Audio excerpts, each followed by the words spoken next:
नमस्कार, मैं doctor Arvind Verma, assistant professor समाजशास्त्र विभाग, राजकीय महाविद्यालय चकराता, डिस्ट्रिक्ट देहरादून, उत्तराखंड। मैं आपके समक्ष समाजशास्त्र विषय का एक बहुत ही महत्वपूर्ण टॉपिक सामाजिक समूह लेकर आ रहा हूँ। तो बात करते हैं सामाजिक समूह, सोशल ग्रुप के बारे में। आप बच्चों कभी इस बात का ध्यान दिया है कि सामाजिक समूह क्या है, कैसे बनता है? तो सबसे पहले मैं आपको इसके इतिहास के बारे में बात करना चाहूँगा कि विश्व का कोई भी ऐसा प्राणी नहीं है जो समूह में नहीं रहना चाहता। चाहे कोई व्यक्ति हो, चाहे कोई पशु हो, चाहे कोई पक्षी हो, कोई सभी लोग कहीं न कहीं, किसी न किसी रूप में समूह में रहना चाहते हैं। मानव की अगर बात करें तो मानव समाज में अकेला नहीं रहता। ऐसा क्यों? मनोवैज्ञानिकों ने इस मूल प्रवृत्ति को ग्रिगोरियस इंस्टिंक्ट के नाम से कहा गया है। और ये जो ग्रिगोरियस इंस्टिंक्ट क्या चीज़ है? यह वह दशा है जिसमें प्राणी एक दूसरे के पास रहता है, वह स्वयं को कुछ विशेष सुरक्षित पाता है। अर्थात कहीं न कहीं हम समूह में अपने आप को सुरक्षित पाते हैं और इसी के कारण हमें सामाजिक समूह की आवश्यकता पड़ती है। तो बात करते हैं सामाजिक समूह क्या है। सामाजिक समूह यानी कि ये दो शब्दों से मिलकर बना है, समाज एवं समूह। तो सबसे पहले हम समाज की चर्चा करेंगे, इसके बाद समूह क्या है इसके बारे में आपको बताएंगे। तो सबसे पहले मैं बात करना चाह रहा हूँ समाज। समाज दो या दो से अधिक व्यक्ति जब अर्थपूर्ण अंतःक्रिया करते हैं, अर्थात इसमें एक शब्द आया है अर्थपूर्ण अंतःक्रिया, यानी कि इसको इंग्लिश में कहते हैं मीनिंगफुल इंटरेक्शन।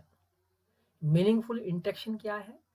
जब कोई व्यक्ति एक दूसरे के संपर्क में आता है, यानी कि मैं एक उदाहरण के द्वारा आपको और भी स्पष्ट समझ में आ जाएगा। जैसे दो मित्र हैं, राम और श्याम। राम ने श्याम से एक प्रश्न पूछा कि क्या आज स्कूल जाओगे? तो श्याम ने जवाब दिया कि अभी 4 नहीं बजे हैं। अर्थात यह कहा जाएगा कि राम के अनुकूल प्रश्न का जवाब श्याम ने नहीं दिया है।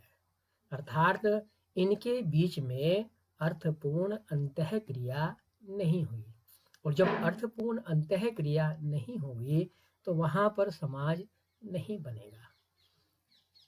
अब वापस आते हैं, यदि राम ने श्याम से पूछा कि क्या आज कॉलेज जाएंगे, तो उसने यह जवाब दिया कि मैं आज नहीं जाऊंगा, मैं कल जाऊंगा, मैं अभी चल रहा हूं।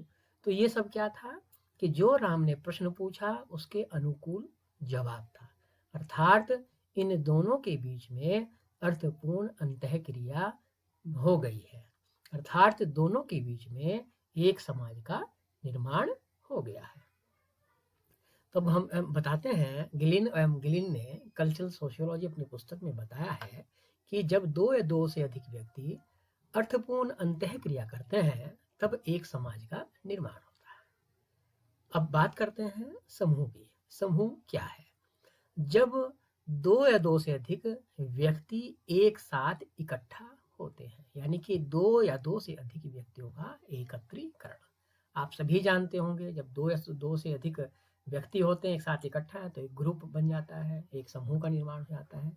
तो अब इनकी समाज एवं समूह को आपस में जोड़कर सामाजिक समूह की परिभाषा का हम निर्माण करेंगे या उसको समझेंगे। जब दो या दो से अधिक व्यक्ति इकट्ठा होते हैं या एकत्रित होते हैं और उनके बीच में अर्थपूर्ण अंतःक्रिया होती है, तब में एक सामाजिक समूह का निर्माण करते हैं। सीधी सीधी बात हो गई। तो ये इसकी परिभाषा हो गई। तो सामाजिक समूह को निम्नलिखित समाजशास्त्रियों ने इस प्रकार से परिभाषित किया है, जैसे मैकाइवर एवं पेज कह रहे हैं, समूह से हमारा तात्पर्य व्यक्तियों के किसी भी ऐसे संग्रह से है जो सामाजिक संबंधों के कारण एक दूसरे के समीप हो। तो इन्होंने मैकावर एवं पेज ने सामाजिक संबंधों को इसमें महत्वपूर्ण बताया है। इन्होंने सोसाइटी, जो इनकी बहुत ही महत्वपूर्ण पुस्तक है, इसमें इस परिभाषा को बताया है। अब बात करते हैं ऑकबर्न एवं निमकॉफ। इन्होंने अपनी प्रसिद्ध पुस्तक ए हैंडबुक ऑफ सोशियोलॉजी में पृष्ठ संख्या 172 पर यह परिभाषा दी है, जब कभी दो या दो से अधिक व्यक्ति एकत्रित होकर एक दूसरे पर प्रभाव डालते हैं, तब वे एक समूह का निर्माण करते हैं। अब बात करते हैं गिलिन एवं गिलिन की। समूह की आधारभूत विशेषता दो या दो से अधिक व्यक्तियों के बीच में प्रत्यक्ष या अप्रत्यक्ष संपर्क का होना है। गिलिन एवं गिलिन ने प्रत्यक्ष एवं अप्रत्यक्ष संपर्क को इसकी विशेषता कहा है। तो प्रत्यक्ष या अप्रत्यक्ष संपर्क क्या है? प्रत्यक्ष संपर्क उसको कहते हैं जब दो या दो से अधिक व्यक्ति आमने सामने के संबंध बनाए जाते हो, इसको कहते हैं प्रत्यक्ष संबंध या प्रत्यक्ष संपर्क। अप्रत्यक्ष संपर्क उसे कहते हैं जब दोनों व्यक्ति आमने सामने ना हो। ठीक है, तो ये अप्रत्यक्ष संपर्क का इसको कहते हैं। तो अब मर्टन क्या कह रहे हैं? मर्टन इनके अनुसार समूह के निर्माण के लिए निम्न बातों का होना आवश्यक है। इन्होंने समूह की 3 चीजें बताई हैं कि सामाजिक समूह के लिए ये तीनों चीजें आवश्यक है। पहली क्या बात बताई है? दो या दो से अधिक व्यक्तियों का होना। नंबर 2, इनमें सामाजिक संबंधों का पाया जाना। नंबर 3, व्यक्ति स्वयं अपने को किसी विशेष समूह का सदस्य समझे और अन्य भी ऐसा ही समझे। यदि कोई व्यक्ति समूह का सदस्य तो समझ रहा है पर दूसरे व्यक्ति नहीं समझ रहे हैं, तब भी समूह नहीं बनेगा। अर्थात व्यक्ति स्वयं अपने को किसी विशेष समूह का सदस्य समझे और अन्य भी व्यक्ति ऐसा ही समझे। तो ये 3 बातें इन मर्टन ने बताई हैं कि ये सामाजिक समूह में होनी आवश्यक है। तो अब बात करते हैं सामाजिक समूह की विशेषताएं।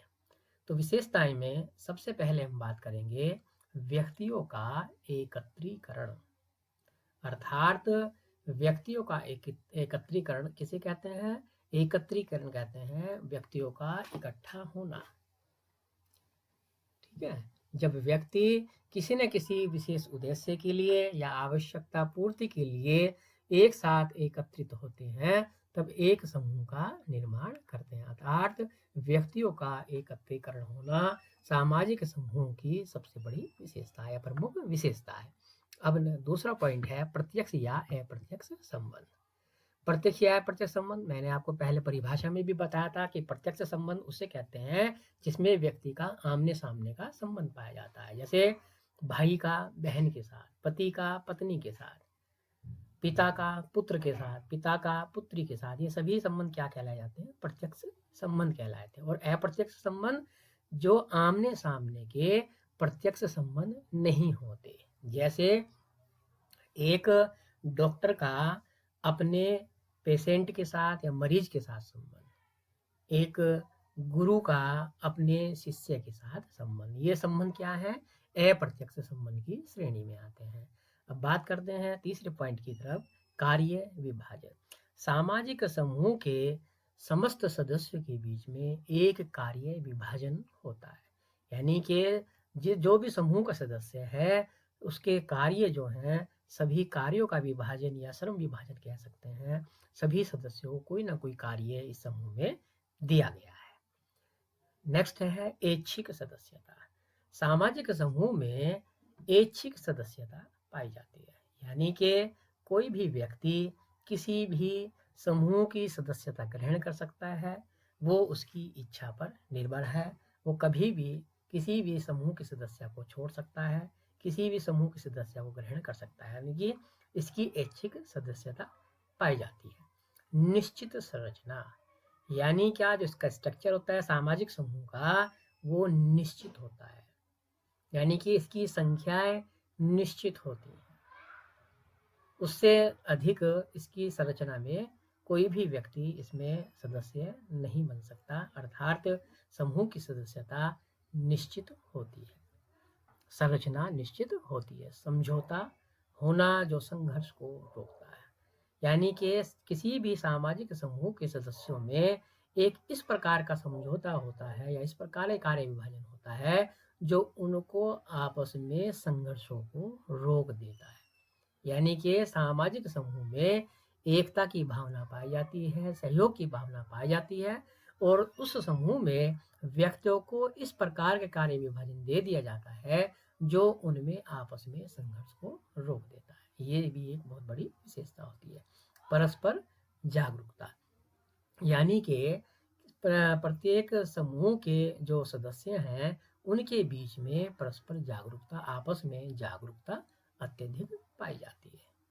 तो इसमें मैं आपको उदाहरण भी देना चाहूँगा कि सामाजिक समूह किन किन को कहते हैं। एक परिवार को भी सामाजिक समूह कहते हैं, एक गांव को भी सामाजिक समूह कहते हैं, एक नगर को भी कहते हैं, एक पूरे राष्ट्र को भी सामाजिक समूह कहते हैं, एक मजदूर संगठन को भी कहते हैं, एक राजनीतिक दल भी हो सकता है। इन सभी को सामाजिक समूह कहा गया है।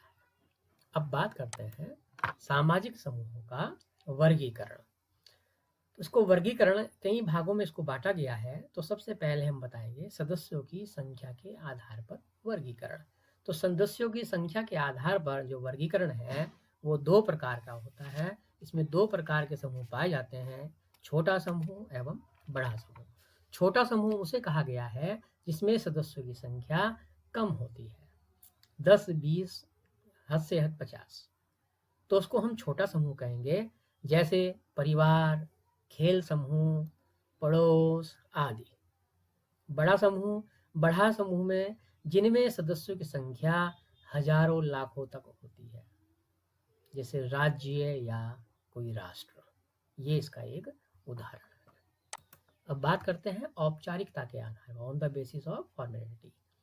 औपचारिकता के आधार पर दो प्रकार के समूह पाए जाते हैं, औपचारिक समूह एवं अनौपचारिक समूह। औपचारिक समूह किन्हें कहते हैं? वह समूह जिसके सदस्य किसी नियम, कानून, प्रशासनिक व्यवस्था के अंतर्गत एक दूसरे से जुड़े रहते हैं, जैसे स्कूल, महाविद्यालय, विश्वविद्यालय,